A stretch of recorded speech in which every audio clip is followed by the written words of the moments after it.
Have you ever wondered what it takes to forge a legacy that defies time itself? Tonight, we journey beyond marble columns and forgotten battles to the beating heart of ancient Rome, a city born of ambition, a republic trembling on the edge of transformation. A dreamer, a warrior, a statesman, a figure both feared and revered. Tonight, we will walk beside Gaius Julius Caesar. Welcome to the History Sleepcast. How did one man so completely dominate the Roman world that his very name became the title for emperors? How did his ambition lead to the death of a 500-year-old republic and pave the way for an empire? Close your eyes, inhale slowly, and exhale. For our story begins not with an empire, but with a boy born into a world of fire and blood. Rome, 12th of July, 100 BC. Gaius Julius Caesar was born into the gens Julia, an ancient patrician family that traced its lineage back to the goddess Venus herself. But despite their divine ancestry, the Julii were not particularly wealthy or influential at the time. Whether myth or memory, it carried with it a quiet expectation that greatness ran in their veins. Before we delve into Caesar's upbringing, we must first step back into a time of bitter rivalries and political bloodshed, into the power struggle that set the stage for everything that followed. The fierce and fateful clash between Gaius Marius and Lucius Cornelius Sulla. A rivalry that didn't just shape the fate of Rome, it shaped the world Julius Caesar would be born into. According to the book The History of Julius Caesar by the American author Jacob Abbott, on which this video is based, and which I truly recommend you read, the period just before Julius Caesar's rise was dominated by the brutal and destructive rivalry between two of Rome's most powerful men. Their conflict was much more than a personal feud. It was a deep-seated class struggle within the Roman Republic, and it set a dangerous precedent for using military might to seize political power. The conflict personified the clash between Rome's two primary political and social divisions. The populace, the People's Party represented by Gaius Marius. This faction found its support among the common citizenry, the plebeians, and those on the fringes of society. Marius himself was a new man, a celebrated general who had risen to prominence not through noble birth, but through military genius and an appeal to the masses. The Optimates, the aristocratic party represented by Lucius Cornelius Sulla. This faction was composed of Rome's traditional elite, the patrician class, the nobility, and the conservative core of the Senate. Sulla, a patrician by birth, was determined to preserve the ancient authority and privileges of the aristocracy. Their political rivalry escalated into a full-scale civil war, initiating a horrific cycle of reprisal that would leave Rome scarred. The first blow to the Republic's laws came from Sulla, when the prestigious command of the war against King Mithridates was legislatively transferred from him to Marius. Sulla committed an unprecedented act of treason. He marched his own legions on Rome. Seizing the city by force, he had Marius's allies executed and declared his rival a public enemy, forcing him into exile. While Sulla was engaged in the east, an aging Marius returned from his exile in Africa. Gathering an army of his supporters, he retook the capital. What followed was a brutal and chaotic massacre. Marius unleashed a wave of terror, ordering the summary execution of Sulla's most prominent friends and allies without trial. His savage reclamation of power was brief. He died of an illness shortly after securing the city. Upon concluding his eastern campaign, Sulla returned to Italy, crushed the forces loyal to Marius's son, and entered Rome unopposed. Appointed to the ancient office of dictator, but without the traditional time limits, he began a far more systematic and terrifying purge of his enemies. He instituted the proscriptions, official lists of condemned men who could be killed on sight for a state-sponsored reward. This campaign of terror eliminated his opposition and solidified his absolute authority, but left the Republic traumatized and its institutions in ruins. This vicious conflict demonstrated that personal ambition, when backed by a loyal army, could now overthrow the laws and traditions of the Roman Republic. The very streets of Rome had become a battlefield, and its citizens learned a grim lesson. Political power no longer flowed from the ballot box, but from the blade of a sword. It was into this violent and unstable world that a young nobleman named Julius Caesar, related to Marius by marriage yet a patrician by birth, would have to navigate his own path to power, having personally witnessed and narrowly survived the horrors of Sulla's purges. Forced into exile by the dictator Sulla, any other man might have been broken by the loss of his home, status, and fortune. Julius Caesar, however, was not.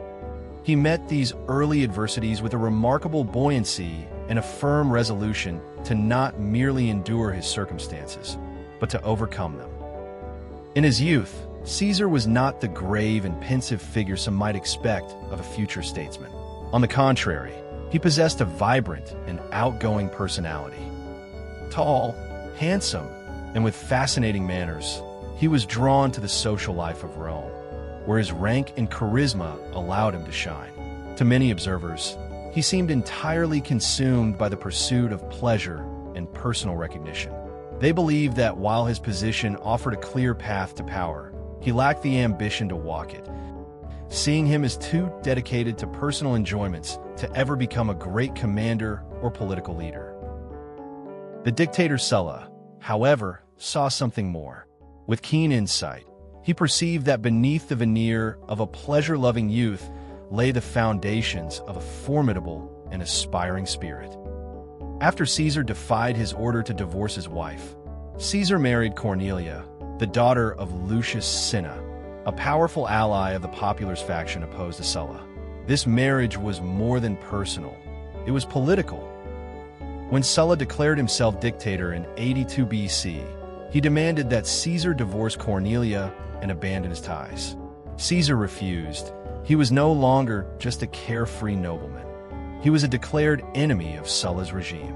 When some of Caesar's influential friends interceded on his behalf, pleading with Sulla to pardon the mere boy who could do him no harm, Sulla refused.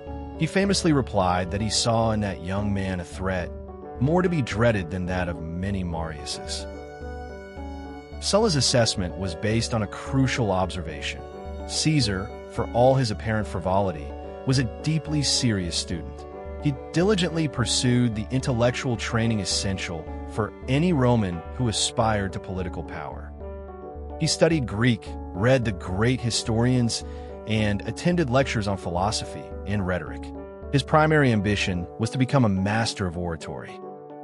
In an age without mass media, public speaking was the ultimate tool of influence.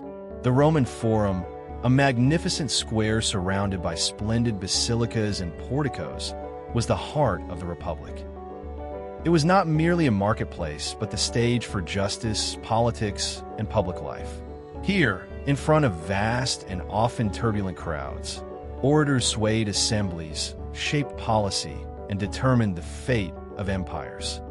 The power to silence that crowd and command its attention was as glorious as it was potent. Caesar coveted this power and dedicated himself to acquiring it under the tutelage of the celebrated rhetorician Apollonius of Rhodes. Caesar's flight from Rome led him east toward Asia Minor. During this period, he had a now legendary encounter that vividly illustrates his audacity. While sailing in the Aegean Sea, his ship was captured by Cilician pirates, ruthless marauders who terrorized the Mediterranean. Recognizing him as a man of high birth, they took him prisoner and held him for ransom. In this perilous situation, Caesar's conduct was extraordinary. Instead of behaving like a captive, he acted as their superior. When they demanded a ransom of 20 talents, he laughed and told them they clearly did not know who he was, insisting he was worth at least 50. He sent his attendants to raise the funds while he remained with the pirates, accompanied only by a physician and 2 servants. For weeks, he treated his captors not as guards, but as an audience and subordinates.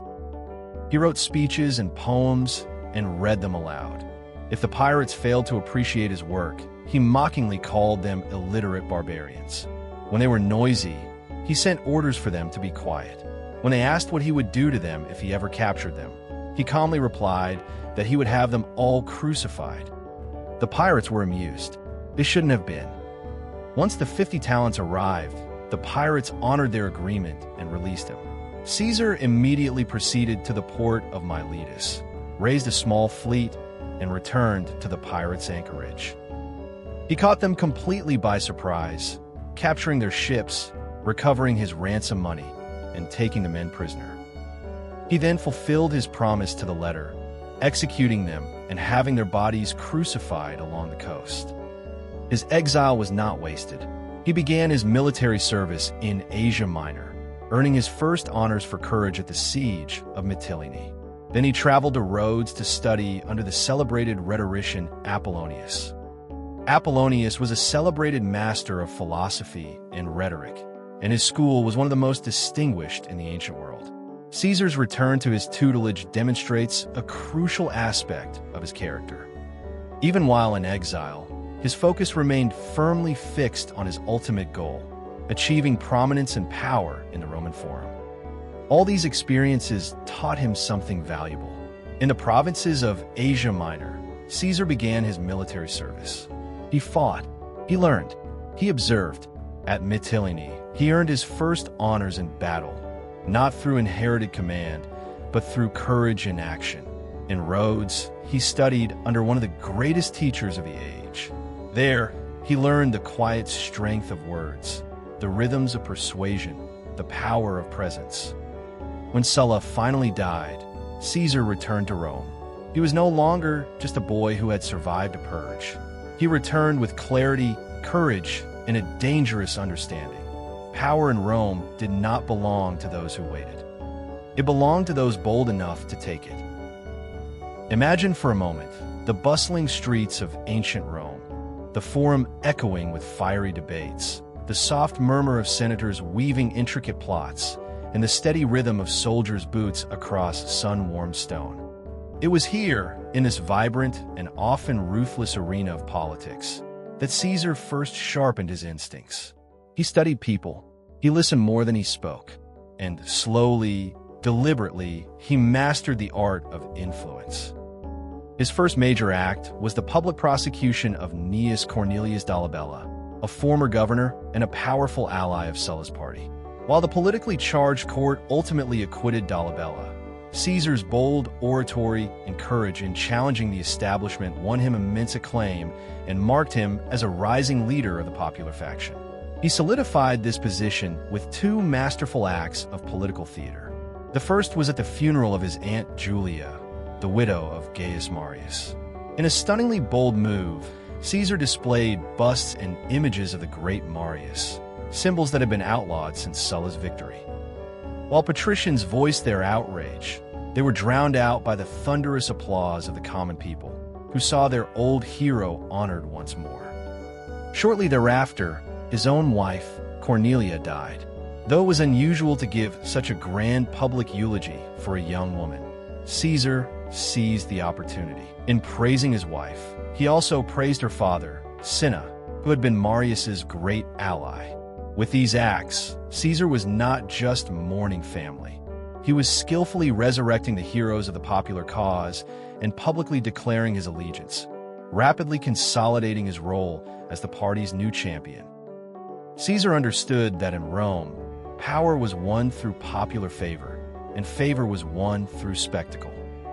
He began to host lavish public games and entertainments on an unprecedented scale. He imported hundreds of gladiators and sponsored brutal combats with wild beasts from Africa, delighting the crowds. These spectacles, along with magnificent feasts and his own charismatic mingling with the people, made him universally popular. But this popularity came at an astronomical cost. He exhausted his personal fortune and plunged himself into enormous debt. To many, he seemed irretrievably ruined. However, Caesar and his creditors were playing a long game. They knew that the immense popularity he was building was an investment. If it could propel him into high office, he would gain command of a province, and its revenues would be more than enough to repay all he had borrowed. For nearly a decade after his return to Rome, beginning around 67 BC, Julius Caesar advanced through the ranks of power with quiet intensity and calculated ambition. Step by step, he climbed the cursus honorum, Rome's political ladder, each office granting him more visibility, influence, and leverage. In the late Republic, ambition was not hidden, it was flaunted. Politics wasn't won by virtue or debate, but through wealth, spectacle, and strategic alliances. Candidates didn't convince the people, they captivated them. Gladiator games, public banquets, grand festivals, these were the currency of popularity in a city fed by grain doles and imperial plunder. When Caesar was elected aedile, the official responsible for public works and entertainment, he saw not just duty, but opportunity. He poured money into restoring streets, repairing temples, and organizing lavish displays of pageantry. The city gleamed, the crowds roared, and Caesar, though plunging into debt, invested in what mattered most: loyalty. Earlier, as quaestor in Hispania, he had glimpsed both the privileges of office and the limits of power. It was in Gades, modern Cadiz, where a statue of Alexander the Great caught his eye. There stood the conqueror of the world, who had done it all before the age of 30. Caesar was 35, and by his measure, he had done too little. Something changed in him. He left his post prematurely and returned to Rome, not to serve, but to ascend. Rumors followed. Whispers in the Senate suggested he had plotted with Crassus, Rome's wealthiest man, to stage a coup. Some even claimed he sought to assassinate senators and seize power by force. No proof ever emerged, but the alarm was real. To the aristocracy, Caesar was no longer just an upstart. He was a gathering storm. Yet he didn't rise through intimidation. He rose through something far more potent: the adoration of the people. As aedile, he continued to dazzle Rome with grand spectacles, circuses, combat, and celebration.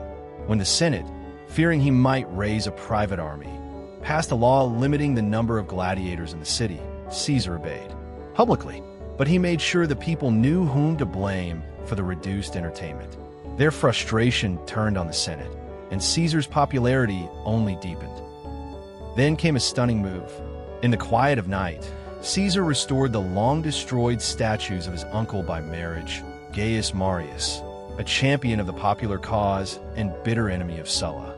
Sulla had tried to erase Marius from history. Now, his image stood once more on the Capitoline Hill. It was an act heavy with symbolism. The Senate was enraged. The people rejoiced. Crowds poured into the streets, defending the memory of Marius. The Senate, fearing unrest, backed down. Caesar had scored a powerful symbolic victory, one that reminded Rome that memory, like history, could be rewritten. But Caesar's public life was often entangled with personal drama. During a sacred, women-only ceremony, the mysteries of the good goddess, a reckless patrician named Clodius infiltrated the event disguised as a woman. No misconduct was proven, yet scandal erupted. Caesar divorced his wife Pompeia, declaring, "Caesar's wife must be above suspicion." His reputation for risk was now matched by a reputation for resolve.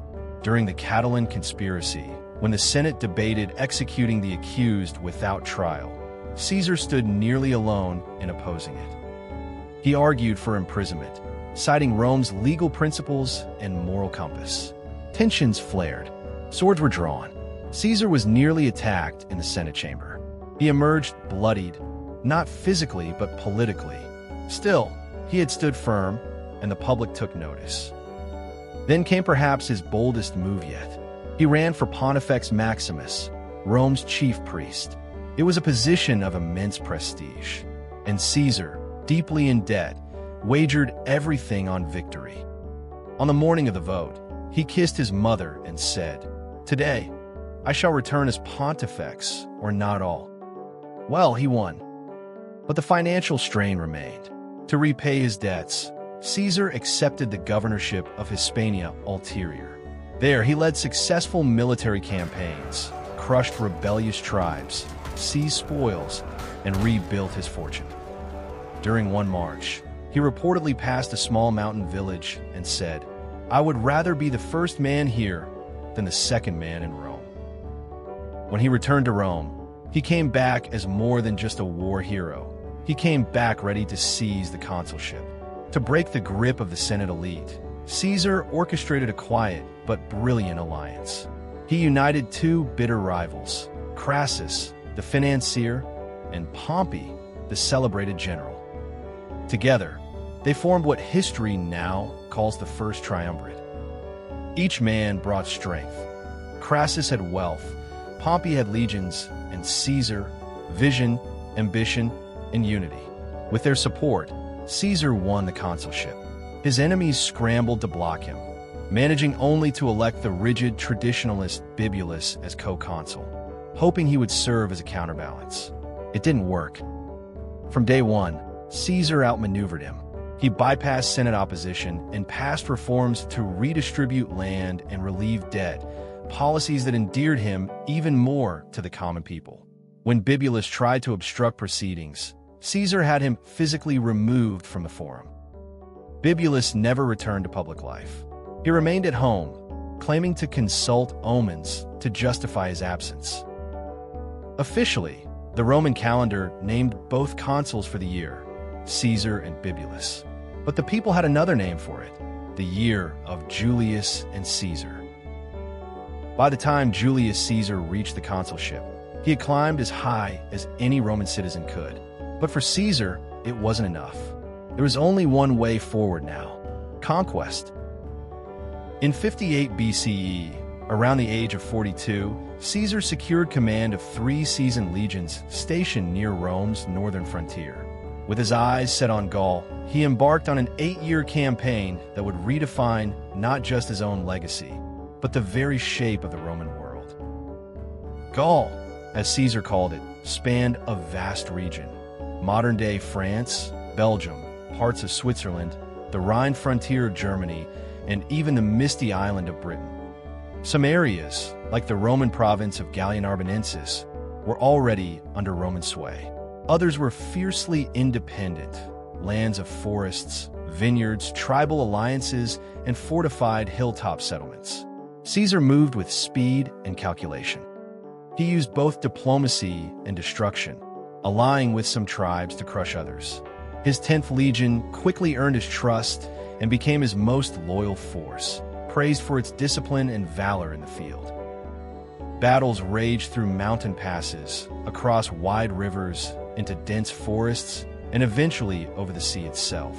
Even the strange customs of his enemies struck him.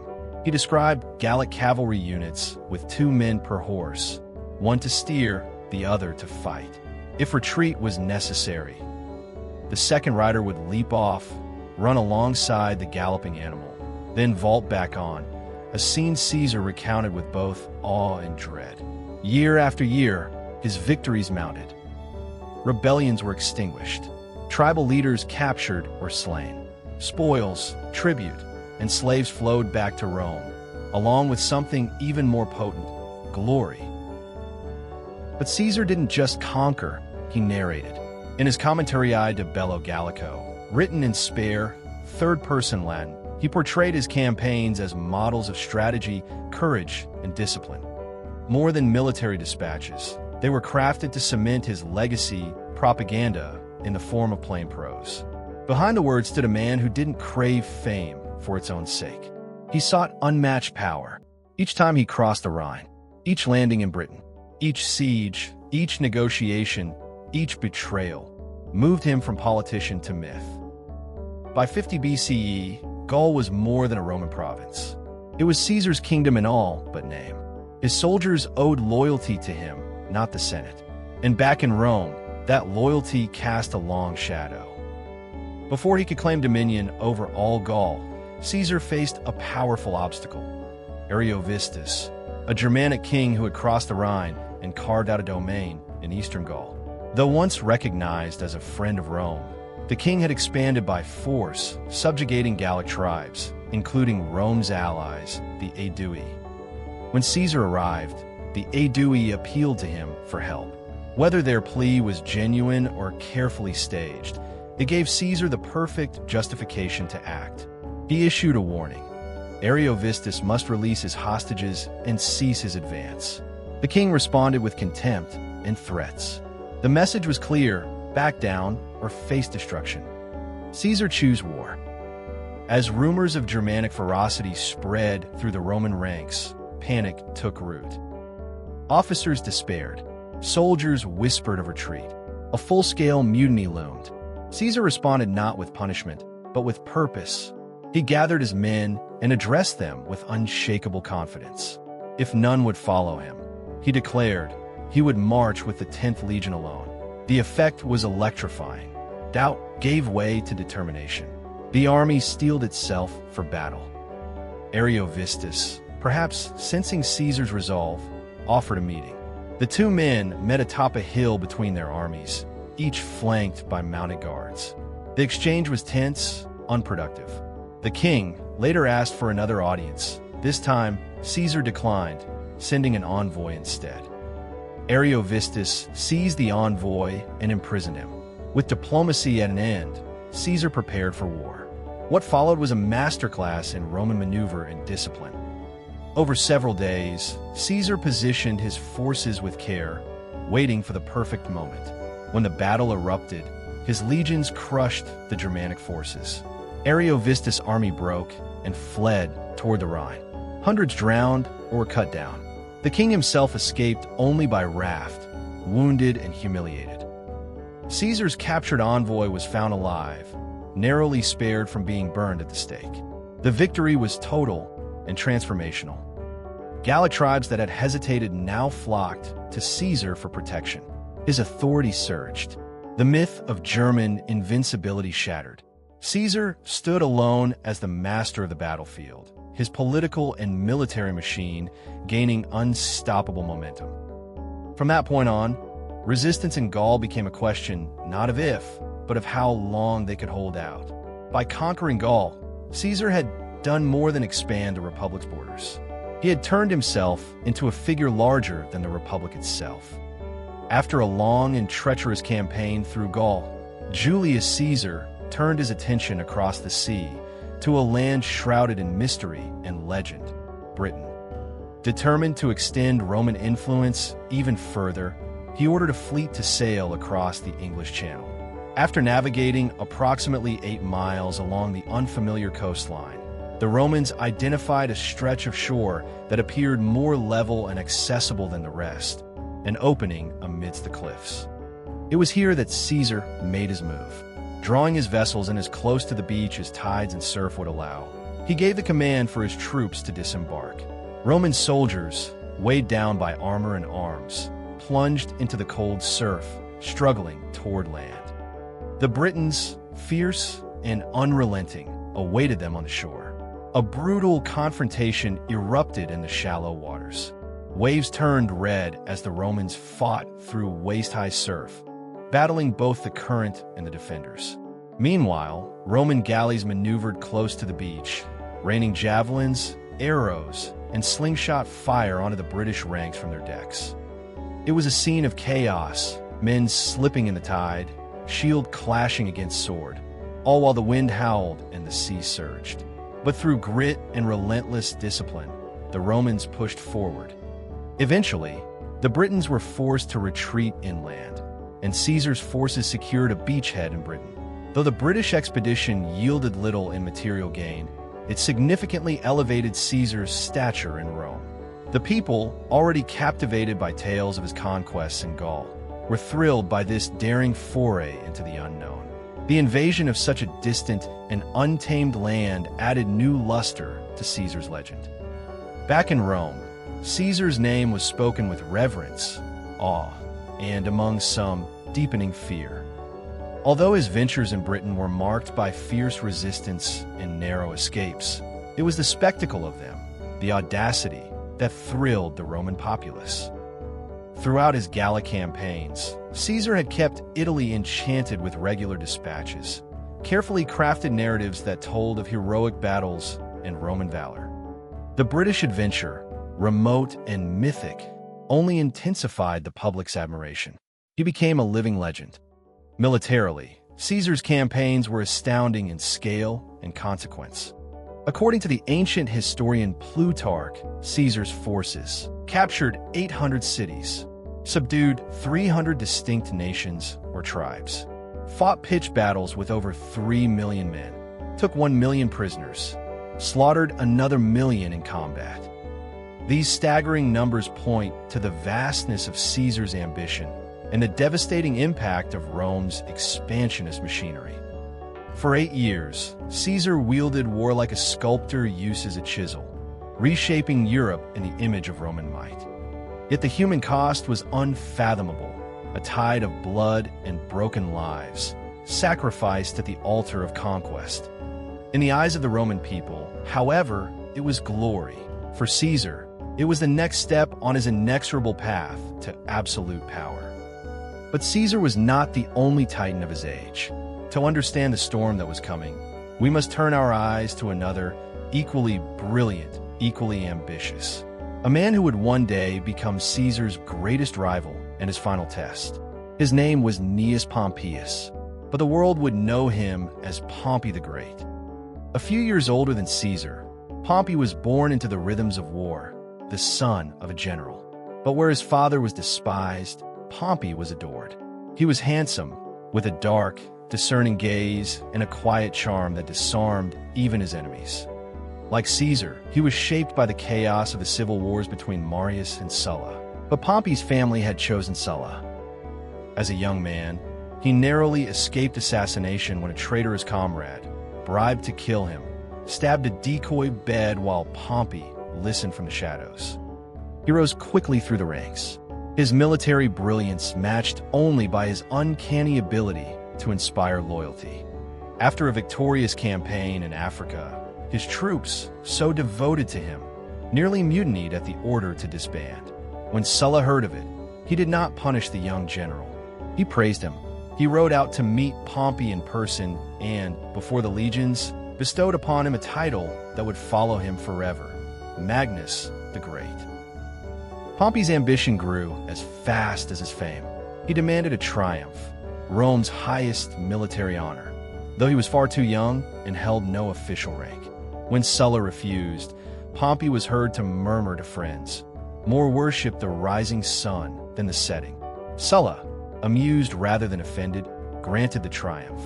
Pompey had done the impossible. He had bent Rome's laws to his will, and the city admired him for it. His greatest challenge came not on land, but at sea. In a time of desperation, when pirates choked the Mediterranean and threatened Rome's grain supply, the Republic turned to Pompey. He was given near absolute power, command over land and sea, an unlimited budget, and the freedom to raise any force he needed. On the day of his appointment, grain prices in Rome fell instantly. So great was the power of his name. Pompey divided the Mediterranean into 13 sectors, assigning a fleet to each. Like a sweeping tide, he cleared the sea, driving the pirates steadily eastward until they were cornered in their strongholds in Cilicia. In a final, decisive battle, their dominion was shattered. And then, remarkably, Pompey spared them. He resettled the survivors far inland, as farmers, where they could never again take to the sea. He had not only won a war, he had solved it. When he returned to Rome, his glory was unmatched.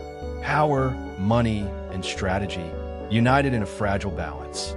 To seal the alliance, Pompey married Caesar's beloved daughter, Julia.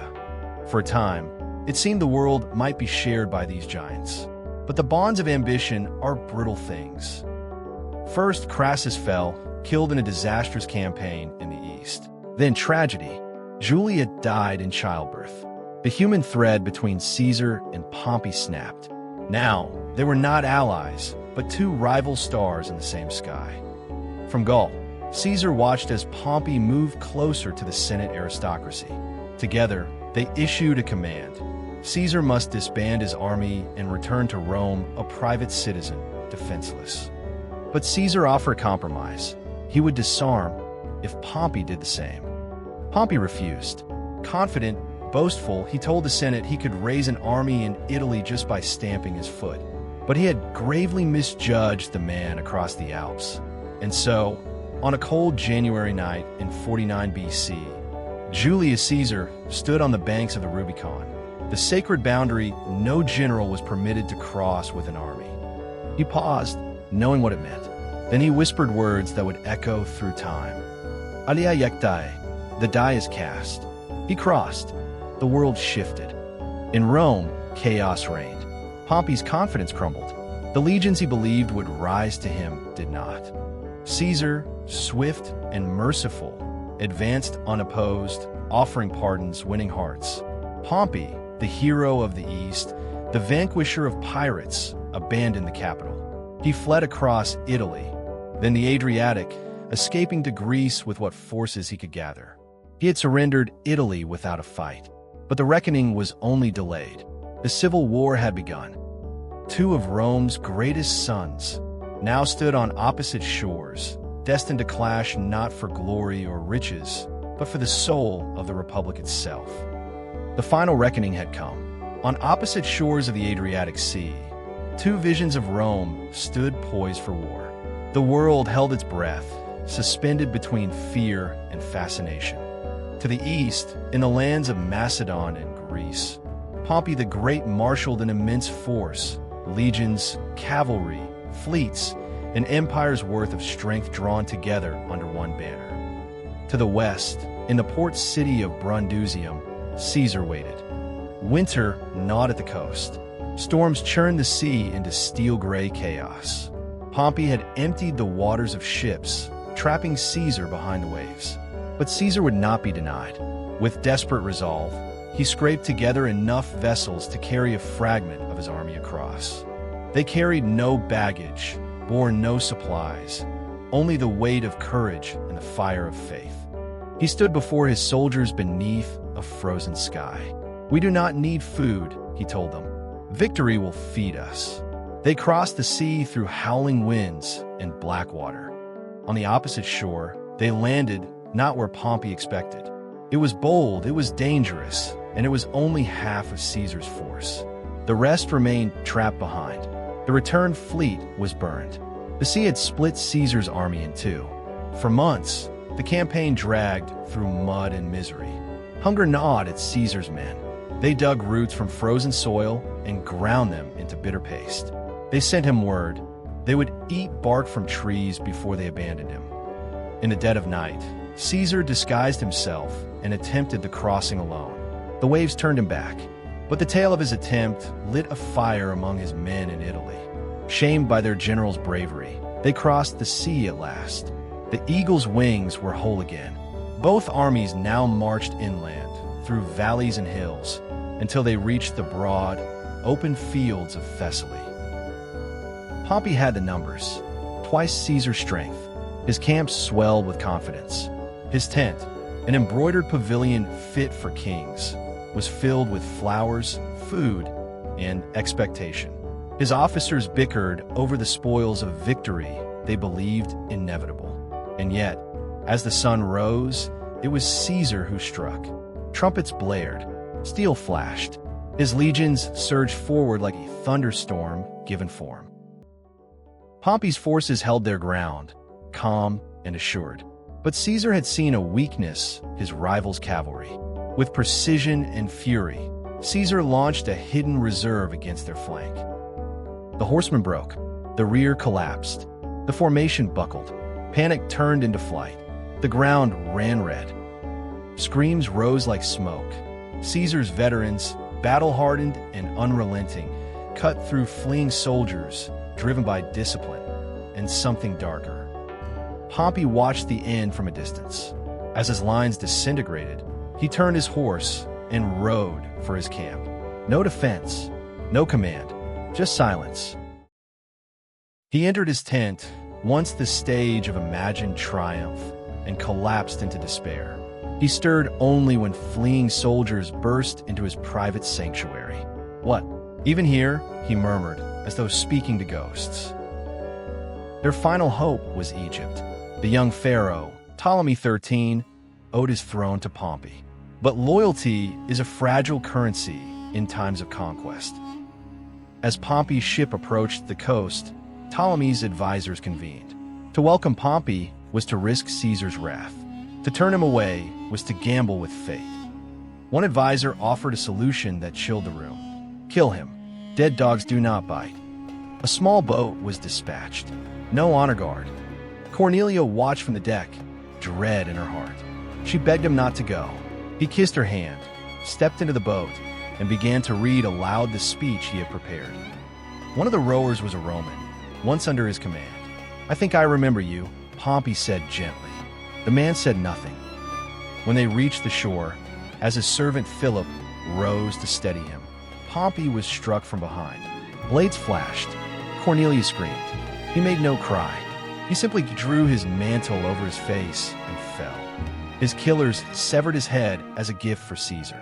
They left his body in the sand. Philip, loyal to the end, found the remains. With wood from a shattered fishing boat, he built a pyre. Alone, he lit the fire. And so ended Pompey the Great, once the sword of Rome, the hammer of pirates, the man who dreamed of ruling the world. The Egyptian sun beat down on the sand, indifferent. There, at the edge of the waves, lay the headless body of a giant. Cast aside, forgotten, his killers had taken their prize, a gruesome trophy destined for Caesar. This was the man who had commanded legions, whose triumphs had been the talk of Rome. Now he was carrion, but he was not entirely abandoned. Through the haze of heat and grief, a lone figure appeared. Philip, his loyal freedman, who had followed his master to the bitter end. He would not allow this to be the final indignity. With his own hands, he gathered the splintered timbers of a wrecked fishing boat, a makeshift altar for a fallen titan. Alone on that desolate shore, as the sky bled into twilight, he lit the pyre.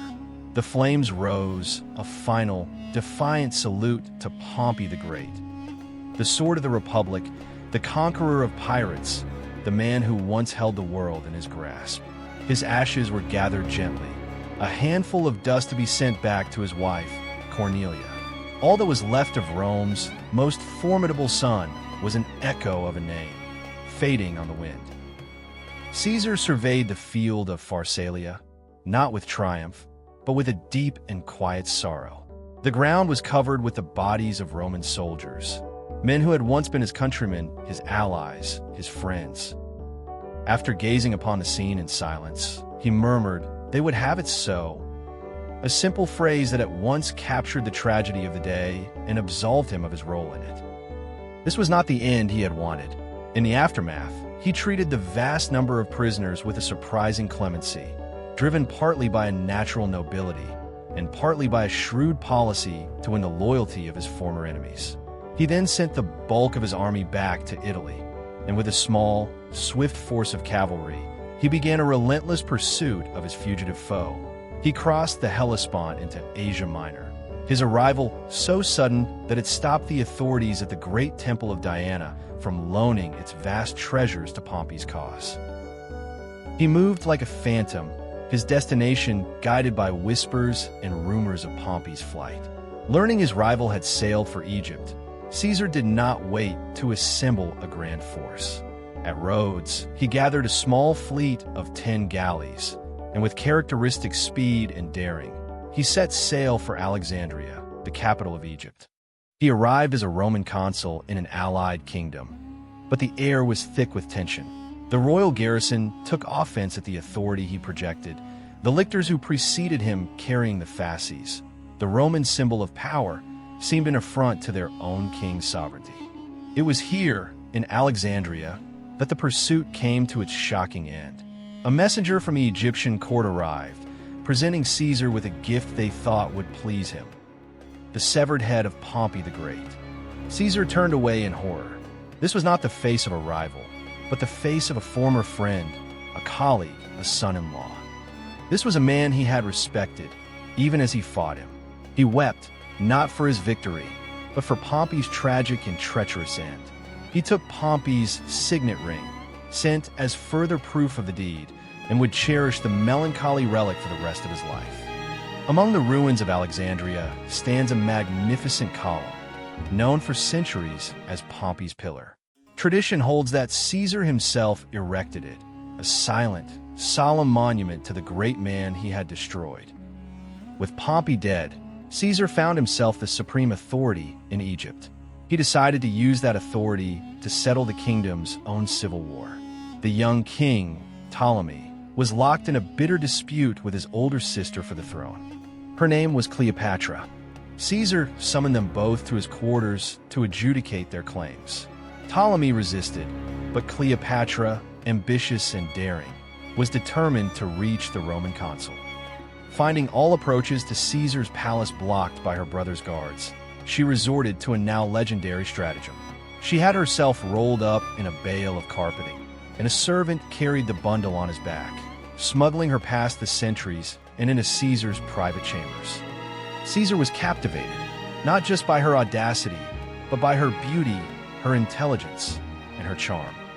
An immediate and powerful connection formed between them, and Caesar, in a move that was both political and personal, declared that she and her brother would rule Egypt jointly. Ptolemy and his court were outraged. The result was the Alexandrian War, a fierce, protracted, and dangerous conflict that engulfed the city. Caesar, infatuated with Cleopatra, found himself besieged, his life in constant peril. During the fighting, he captured the famed Pharos of Alexandria, a lighthouse so magnificent it was considered one of the 7 wonders of the world. In a struggle for the bridge connecting it to the mainland, Caesar and his men were cut off.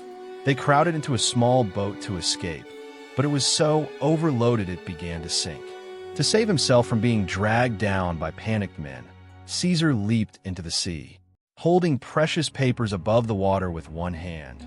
Gripping his purple imperial cloak in his teeth, he swam with the other hand through the chaos to the safety of a nearby galley.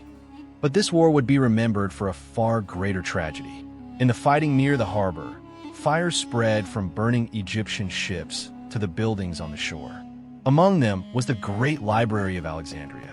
700,000 unique, handwritten scrolls, the entire collected knowledge of the ancient world, went up in flames. It was an accidental and irreparable loss that humanity will mourn forever. Our first video explored the mysterious fate of the Library of Alexandria.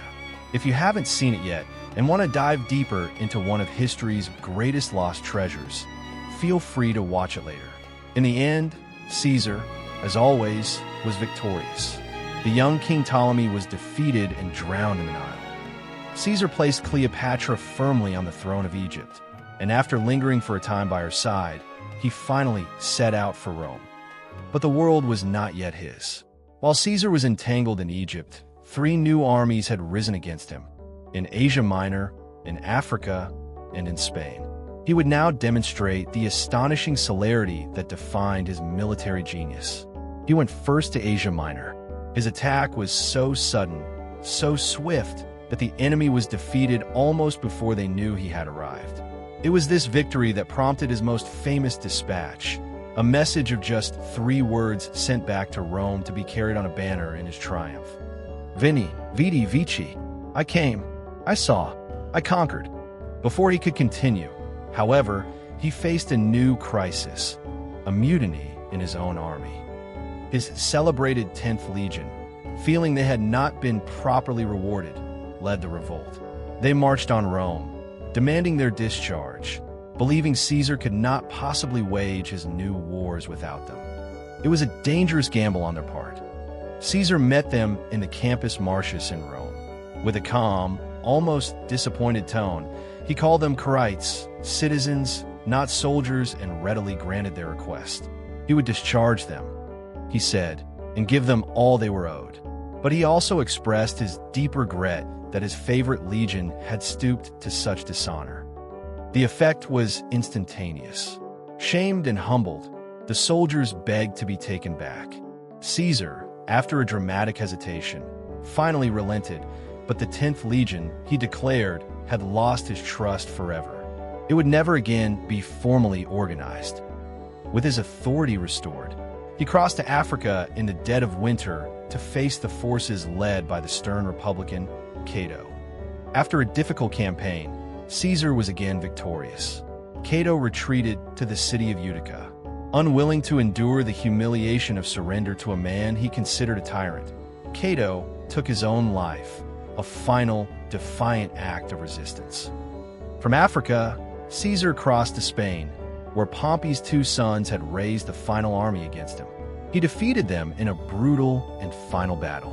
The eldest son was hunted down and killed in a cave. The younger became a fugitive. All opposition was crushed.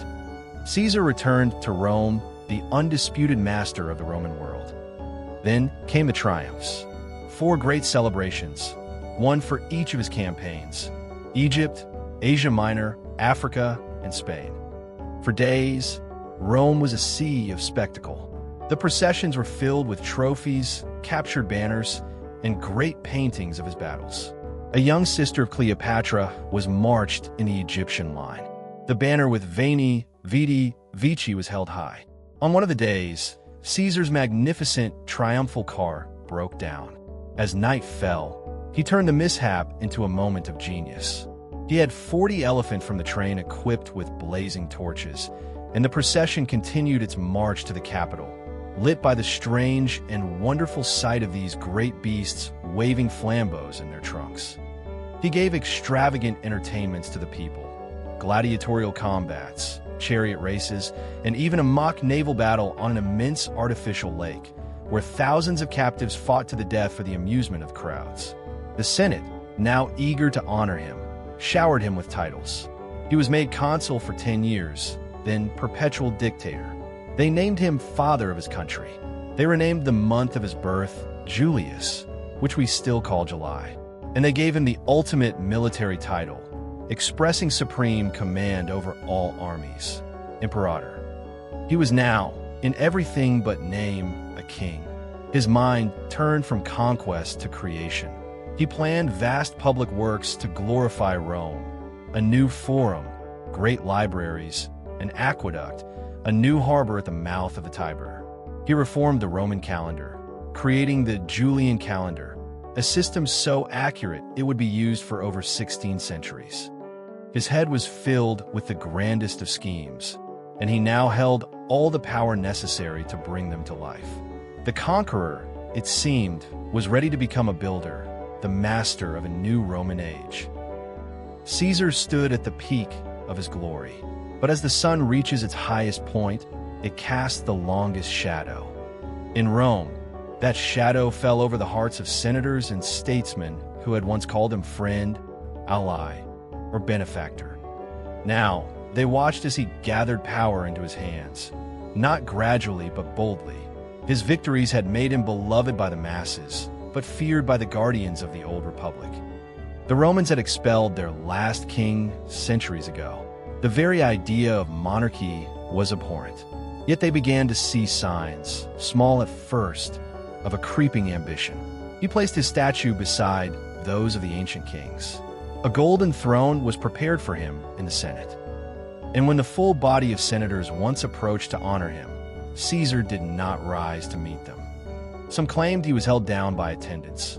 Others said he refused outright, but all understood the message. There were rumors. During public games, someone placed a laurel crown on the statue of Caesar, and later, his ally Mark Antony publicly offered him a diadem twice. Caesar refused both times, each gesture theatrical and deliberate. Then he ordered the diadem to be taken to Jupiter's temple, saying Rome already had a king in heaven. But to many, it felt rehearsed, as if Caesar longed to accept, but wanted the people to insist. When it was announced that the sacred Sibylline prophecies had been read, declaring that Rome's enemies could only be defeated by a king, the final thread of doubt began to unravel. A motion was brought forward that Caesar should be made king for the upcoming campaign in the East. The date of this coronation was set, the 15th of March, the Ides of March. And so, in quiet corners and shadowed chambers, a group of senators began to plot not just to halt Caesar's rise, but to end his life. At the heart of the conspiracy was Gaius Cassius, sharp of mind, restless in soul, and unyielding in his hatred of kingship. But he lacked the gravitas to inspire the Roman people. For this, he turned to another, Marcus Junius Brutus, a stoic, a philosopher, a man of unblemished character and civic duty. His ancestors had once driven the Tarquin kings from Rome and sworn the Republic into being. His very name evoked liberty. There was only one complication. Caesar loved Brutus, had forgiven him after the Civil War, had lifted him high in Rome, and had trusted him completely. Caesar called him like a son, but in Brutus, loyalty to Rome warred with loyalty to Caesar. That inner battle tormented him. Cassius pressed his case. Rome needed Brutus. The people would follow his lead. And soon, anonymous messages began appearing on Brutus's magistrate's seat. "Awake, Brutus, from your sleep. Art thou truly a Brutus?" At last, Brutus yielded. He would join the conspiracy, not out of hatred, but out of cold, solemn conviction. The plan was bold. Caesar would be assassinated not in secret, but in public at the very moment he was to be crowned. In the Senate chamber, before the eyes of Rome. They would not flee. They would not hide. They believed they were striking for liberty and that history would understand. The omens came like echoes from another world. A tomb uncovered in Capua warned of betrayal in the Julian line. Sacred horses refused to eat. The soothsayer Spurina warned Caesar to beware the Ides of March. The night before, Caesar tossed in his sleep. In dreams, he soared through the heavens, clasping hands with Jupiter. Calpurnia, his wife, woke crying from a vision of her husband being murdered in her arms. In the morning, Caesar hesitated. He ordered the priests to consult the omens. Unfavorable, they said. Perhaps he would stay home. But then came Decimus Brutus, his trusted friend, and one of the conspirators. With smooth persuasion, he urged Caesar not to appear weak. The Senate was waiting. The people expected him. Reluctantly, Caesar dressed. On the way to the Senate, a teacher named Artemidorus pushed through the crowd to offer him a scroll, a written warning. "Read this," he whispered. "It concerns your life." But Caesar tucked it into his hand, unread. He approached Spurina, the soothsayer. Smiling, he said, "The Ides of March have come." Spurina replied quietly, "I, Caesar, but not gone." Caesar entered the Senate. The room was filled with men in togas, some his allies, others his enemies. He took his seat. The conspirators closed in. One approached with a petition to pardon his exiled brother.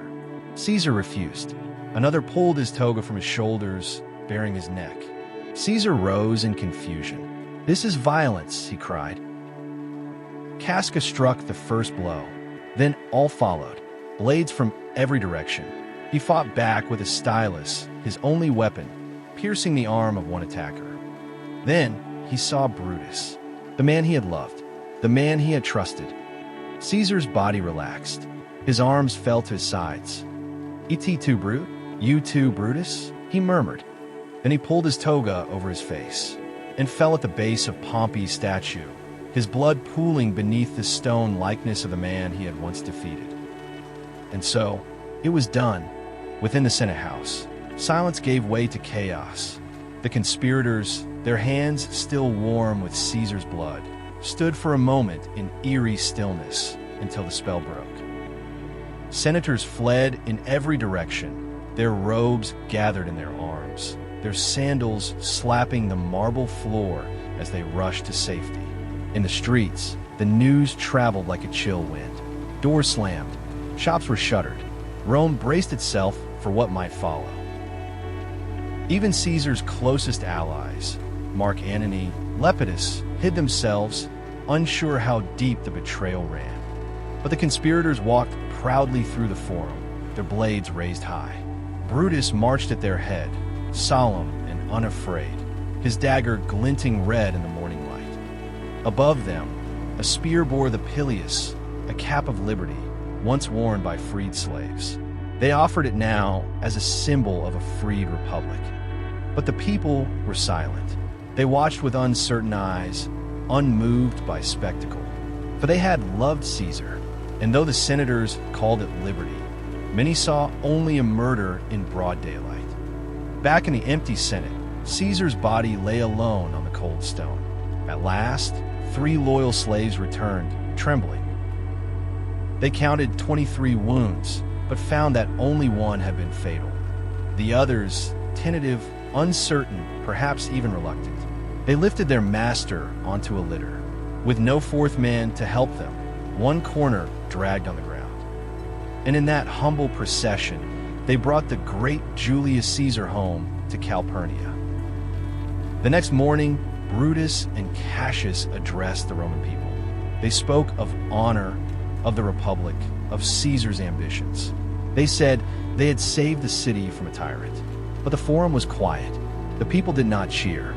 They did not cry out in rage. They simply listened. For Rome's beloved general was gone, and in his place stood men with blood on their hands and promises on their lips. In a bid to calm the unrest, the Senate acted swiftly. They declared amnesty for the assassins, but also voted Caesar divine honors. And they announced a grand public funeral. But the spark that would reignite the city's grief lay in a single document, his last will and testament. It was read in the house of Mark Antony, and when the people heard it, their silence cracked. To his extended family, Caesar left his fortune. To the children of his assassins, he left guardianship. And to the people of Rome, to every citizen, he gave a generous sum of gold. He gave them his private gardens along the Tiber, to be opened as a public sanctuary. Even in death, he had remembered them. Even in betrayal, he had offered kindness. A murmur ran through the crowd, low, rising, unmistakable. Their sorrow deepened into grief, and their grief into fury. The day of the funeral arrived. In the center of the forum, beneath a canopy shaped like a temple, lay the body of Caesar, wrapped in a golden robe, upon a bed of ivory and crimson silk. Beside him hung the blood-stained toga he had worn when he fell. It was pierced 23 times. Mark Antony stepped forward to speak, but before his voice, he let another be heard, a herald, reading aloud the Senate's decrees, every title they had granted Caesar, including the divine. And then Antony spoke, not with rage, but with grief. He did not accuse. He mourned. And in mourning, he lit a fire deeper than any fury could achieve. When the time came to carry Caesar's body to the field of Mars, the people objected. They cried out, "Not there, not outside the city." Caesar had lived for Rome. He should burn in her heart. 2 men, armed, determined, pushed forward with torches and thrust them into the bier. Flames leapt upward. The crowd surged. They tore benches from the porticos, threw them into the blaze. Musicians cast in their instruments. Soldiers their spears. Robes, garlands, memories, all fed to the fire. It became not a funeral, but a frenzy.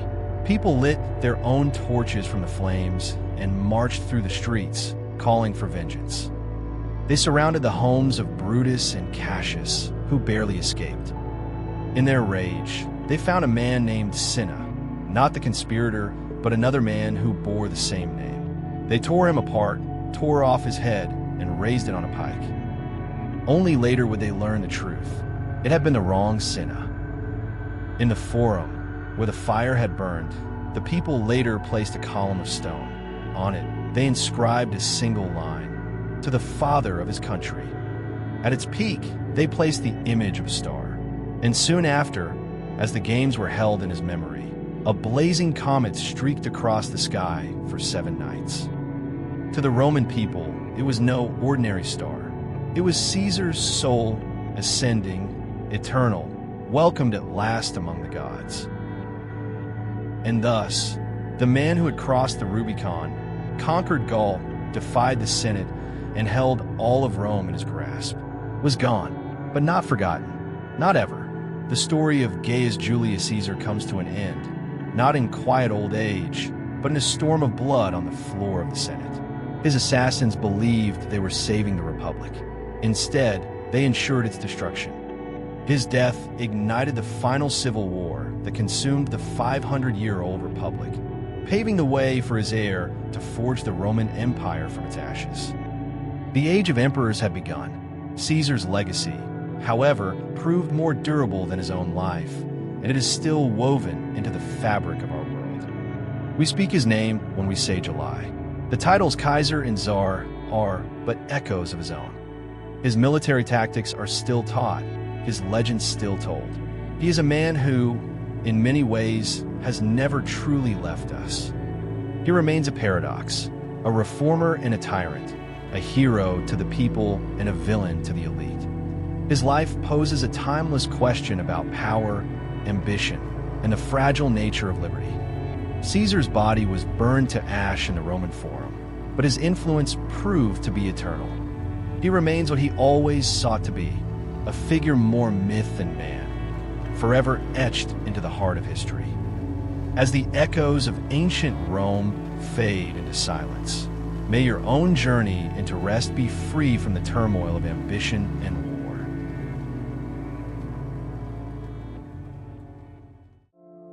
Until our next story, sleep well and good night.